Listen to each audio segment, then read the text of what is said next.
Nawar Balu. Saya dari SD Indra Sudoen. Saya akan menceritakan cerita yang berjudul Kire Oli. Pada zaman dahulu kala, antara penduduk di Pulau Sabu dengan penduduk Pulau Ndao biasa terjadi hubungan kawin-mawin. Pulau Ndao adalah pulau yang kecil terletak di sebelah timur Pulau Sabu.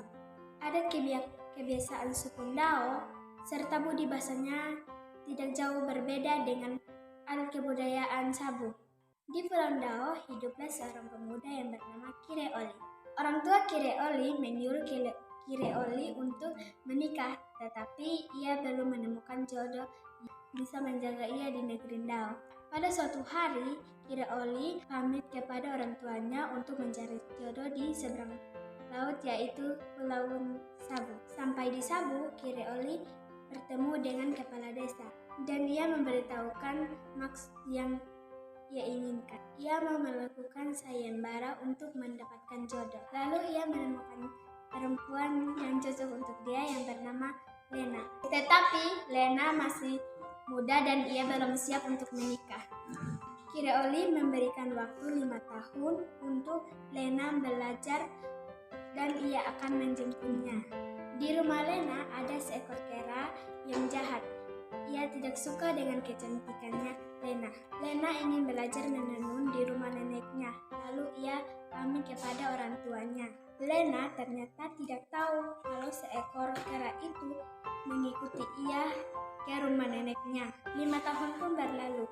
Kire Oli bersiap untuk menjemput Lena di Pulau Sabu. Tapi Lena sedang menenun di rumah neneknya. Kire Oli pergi ke rumah neneknya untuk menjemput Lena. Saat Lena memasuki kamar, kera jahat itu menguncinya dan Lena tidak bisa keluar.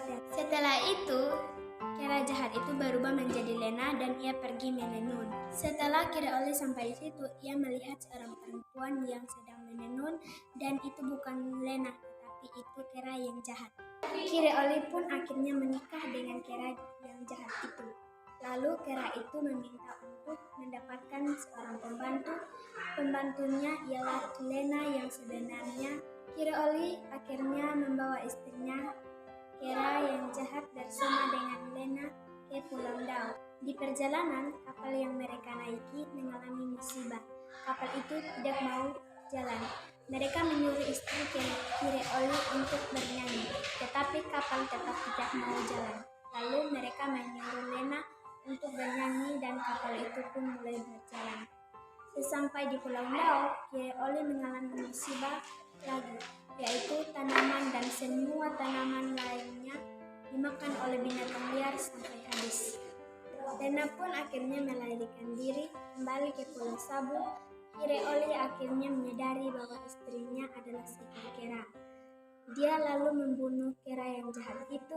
Setelah Kire Oli kembali ke Sabu, dan Kire Oli pun menyadari bahwa istrinya adalah seekor kera.